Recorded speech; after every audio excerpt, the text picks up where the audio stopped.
Саламатсыздарбы, урматтуу айымдар, кесиптештерим. 10 жылдан бери ритейл бизнесте иштеп келип жатам. Бүгүнкү өткөн сабагыбыз маркетинг жана сатуу.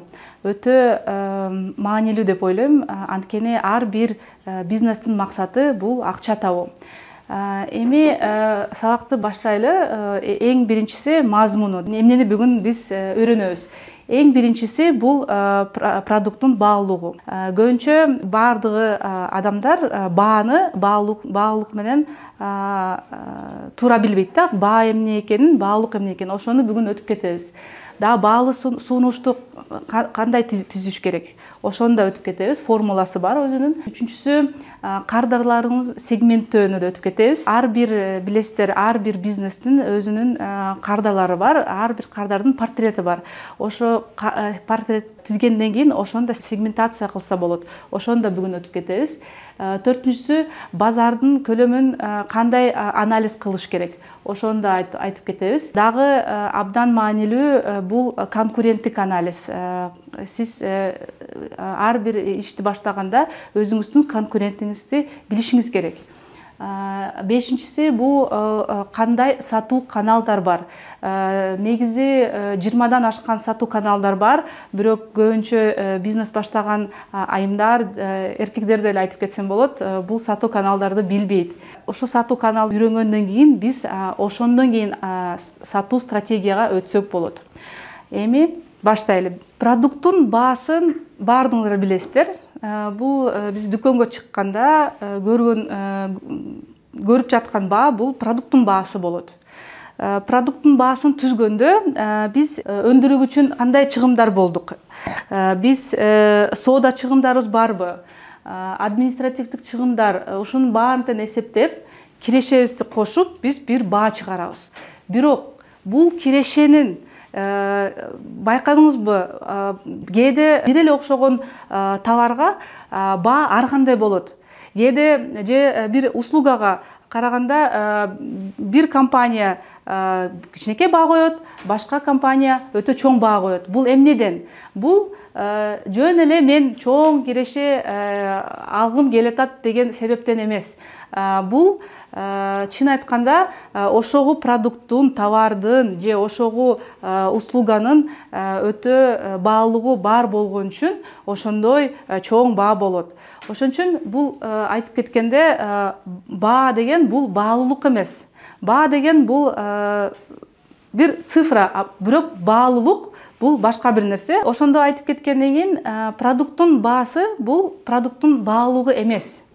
Продукттун баалуулугу бул сиздин кардарыңыздын көбөйү.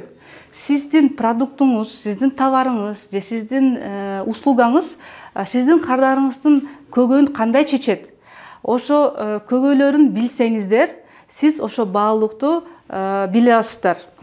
Эң биринчи бул баалуулук билем десеңиз, көргөндө ишкерлер мен ушу баалуулукту билем, мен кардардын көбөйүн билем деп ишкерлер көбүнчө туура эмес баалуулук айтышат да. Чынында үйрөнгүңүз келсе, эң биринчи сиз эмне кылышыңыз керек? Сиз барып ошо кардарларыңыз менен сүйлөшүңүз керек.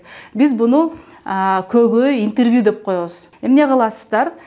Мисалы сиз жаңыдан ачылып келе жатсаңар, сиз ойлоносуздар. Мисалы мен кимге сатам ошо продукту? Ошо адамдарга барып сурайсыздар. Сиз бул продукту эмне үчүн аласыздар?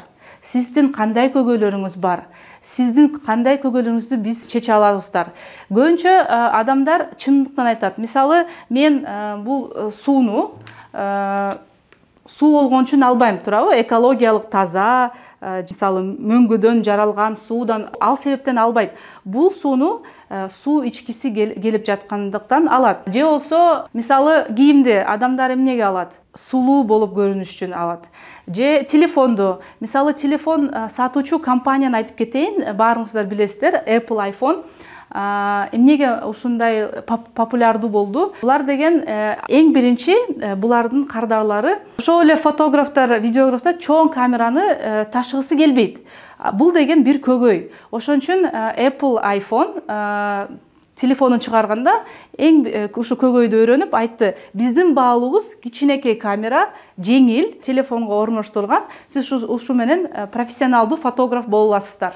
Ошондуктан Apple компания өзүнүн кардаларынын көбөйүн түшүнгөндөн кийин эмне кылды? Баасын көтөрдү. Ошондуктан сиз бааны жакшы баадан саткыңыз келсе, сиз ошо баалуулукту билишиңиз керек. Ошон үчүн ошо баалуулукту көбөйүңүздөн үйрөнүшүңүз керек. Бул көбүнчө жеке ишкерлер буга көп маани бергиси келбейт, сурагандан уялышат, анан өзүнүн продуктун ошончолук жакшы көрөт, сурагандан да кээде уялышат да. Бирок уялбаңыздар, ушуну сурап кеткиле. Сиз үйрөнүшүңүз керек, билишиңиз керек. Сизден ушу алган продукттун компания же жеке ишкер эмне үчүн алат? Мисалы, сиз розничный магазиндерге, дүкөндөргө сатасыздар. Алардын көкөйү эмне? Балким алар чоң мешокто саткысы келбейт. Алар үчүн эң чоң көкөй келген клиенттерге, кардарларга кичинекей упаковка менен сатуу. Ошон үчүн сиз бул көкөйдү билгенден кийин чоң мешоктор менен алып келбей, расфасовка кылып, упаковка кылып сатсаңыздар болот. Бул бир мисал сизге ошо баалуулугунун мисалы.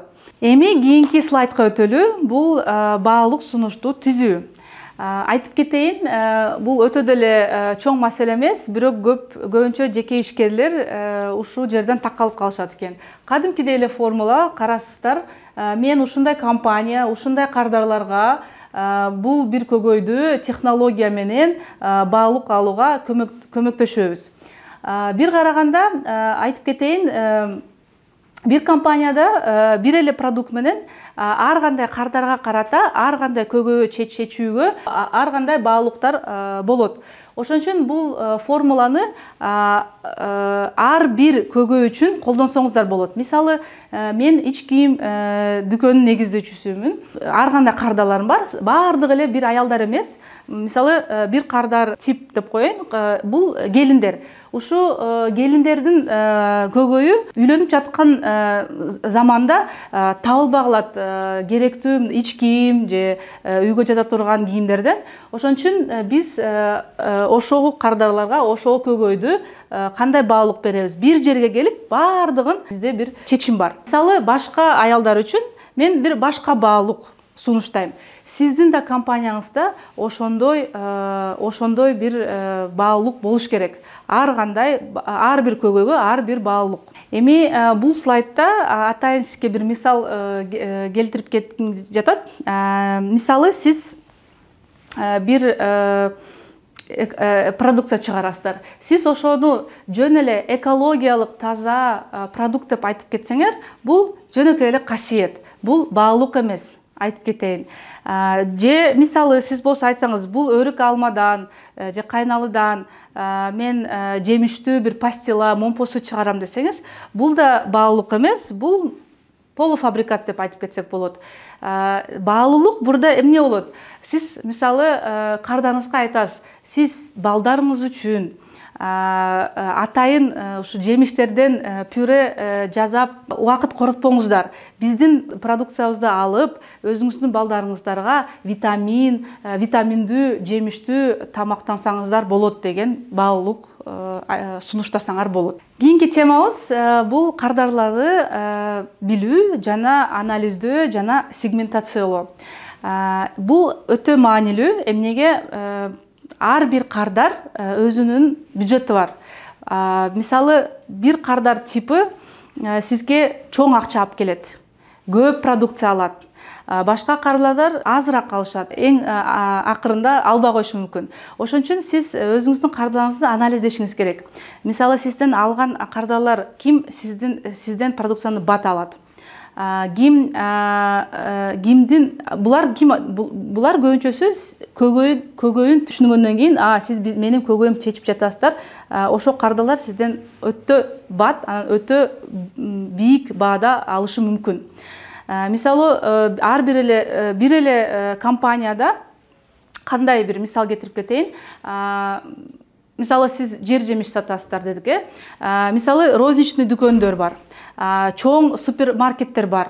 Дагы мисалы экспортный компаниялар бар да. Бул үч кардар типтери. Мисалы, экспортный компаниялар сизден көп алысы келет. Көп акча бирок бере албайт. Эмнеге? Биз ойлойбуз, өтө чоң базар, көп сатсам болот, бирок алар сизге кичинекей баа берет. Сиз буларга саткыңыз келеби?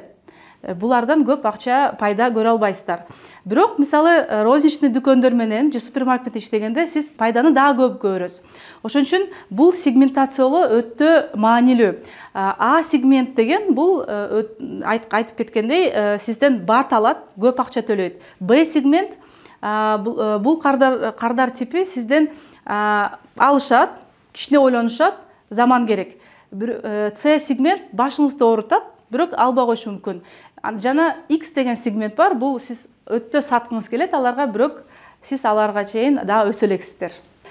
Кейс бир компания пайдалуу тамак аштары сатат.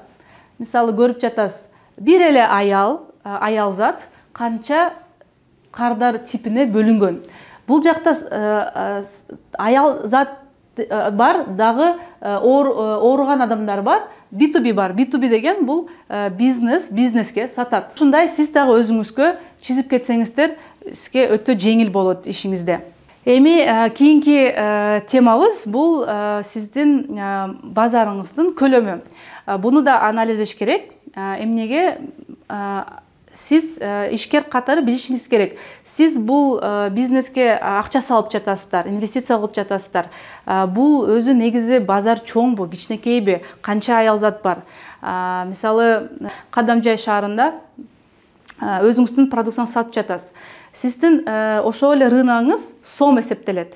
Сом деп коебуз. Бул ошо бир эле шаарыңыздын алып бараткан рыногуңуз. Сам деген бар. Бул мисалы бүтүн Баткен область деп койсок болот. Жана там бар. Бул деген баардыгы бүтүн Кыргызстанга сатсам, ушунча акча таба алам деген. Бирок бул жакта да бир кичинекей өзгөчөлүк бар.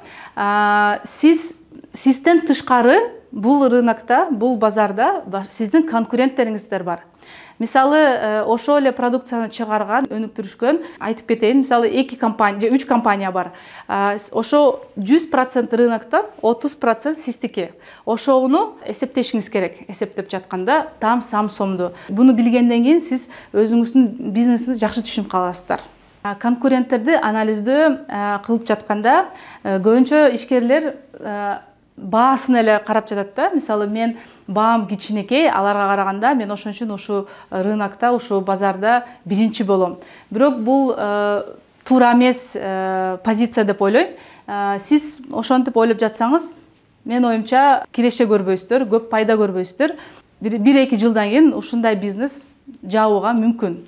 Ошон үчүн баштаганда конкуренттерди анализдеп, изилдеп жатканда эң биринчиси сиз өзүңүздүн конкуренттерин көбүрөөк позицияларын билишиңиз керек. Мисалы, булар рекламаны кандай берет, кандай каналдарда сатат, өзүнүн кандай позиция кылат, булардын бренди күчтүүбү, булар клиенттер менен кантип иштейт, кардарлары ким, кайсы жерде жайгашкан, ушундай көп маанилүү суроолорго жооп беришиңиз керек. Эми сатууга кирсек болот. Эми сиз каналдарды колдоносуздар. Сатуу канал деп коебуз. Негизи 20дан ашкан сатуу каналдар бар. Ар бир каналды изилдеш керек, тест кылыш керек. Мисалы, сиз онлайн сатсаңыз, бул онлайн канал эсептелет. Офлайн сатсаңыз, бул офлайн канал катары эсептелет. Онлайн каналдар билесиздер, азыркы учурда эң популярдуу бул соцсеттер болду. Сиз да көрүп жатасыздар, Инстаграмда, Фейсбукта, ТикТокто көп дүкөндөр, чоң эле компаниялар өзүнүн продукциясын сатышат. Дагы бир канал бул сайт. Бирок жөн эле сайт бул сатышка алып келбейт. Бул сайтты иштетиш үчүн SEO оптимизация кылыш керек. Поисковиктен сатса болот. Мисалы, сиз көбүнчө билесиздер, мисалы, бир нерсе издегенде биз кимден сурайбыз? Google, Яндекс деген поисковиктерден издейбиз. Рассылка кылса болот онлайн, бул да бир онлайн канал. Мисалы, сиздин бизнесиңиз бул бир конок үй. Сиз бул конок үйгө кардар кетириш үчүн Кыргызстандагы банктарга же организацияларга сунуштайсыздар рассылка кылып. Чат-боттор бар, Телеграмда, WhatsApp'та, булар да өтө билгилүү канал деп эсептелет, көп кардарларды кетирет. Marketplace бул деген, мисалы сиз азыр угуп жатасыздар, Wildberries, Озон, Яндекс.Маркет, eBay, Amazon деген маркетплейстер. Бул жакта сиз продуктты сатсаңыздар болот. Дагы көптөгөн онлайн каналдар бар. Ар бир каналды сиз өзүңүздүн ишиңизге карата изилдешиңиздер керек. Эми офлайн каналдарда айтып кетейин. Эң биринчи офлайн канал бул дүкөн. Негизи чоң торговый центрда туруп дүкөнүңүз бар болсо, билесиздер, өзү дагы торговый центр трафик алып келет. Ошо бир офлайн канал болуп эсептелет. Бирок сиздин дүкөнүңүз алыс жерде, көрүнбөгөн жерде турса, бул канал катары эсептелбейт. Сиздин дүкөнүңүздү эч ким көрбөй калышы мүмкүн. Бирок сиз ошондой жерде жайгашкан болсоңор, сиздер үчүн башка офлайн каналдар бар. Кандай? Мисалы, буклеттер, лифлеттер көрүп жатасыздар. Буклет таратуу бул бир канал. Жарнама, жолдо кетип жаткан мондай билбордторду көрдүңүздөр, бул да бир офлайн канал. Жолугушуу кылышы мүмкүнсүздөр. Жолугушууда өзүңүздүн продукцияңызды же компанияңызды сатсаңыздар болот. Окутуу, мисалы, чогултуп бирөөнү окутасыздар. Ошол эле жерде өзүңүздүн, мисалы, продукцияңызды, китептериңизди же услугаңызды сатсаңыздар болот. Эми сиз билесиздер, кайсы каналдар сизге ыңгайлуу. Бул жакта сиздер үчүн маанилүү бир билги юнит экономика. Сиз бир кардалды кетириш үчүн канча акча короттуңуз? Сиз мисалы арзан суу сатсаңыз, бирок бул бир кичинекей сууга 20 сом коротсоңуз, рекламага, жарнамага, бул эффективдүү эмес. Бирок сиздин продукцияңыз өтө баасы чоң болсо, мисалы, үй сатып жатасыздар, анан ар бир кардамы кетириш үчүн 100 сом же 200 сом коротсоңуз, бул эффективдүү болуп салынат. Ошон үчүн ар бир компаниянын өзүнүн көрсөткүчтөрү бар. Ушул билгилерди топтоп, сиз ушундан кийин стратегияга өтсөңүздөр болот. Эми ушу менен биздин темабыз аяктады. Сатыңыздарга ийгилик каалайм.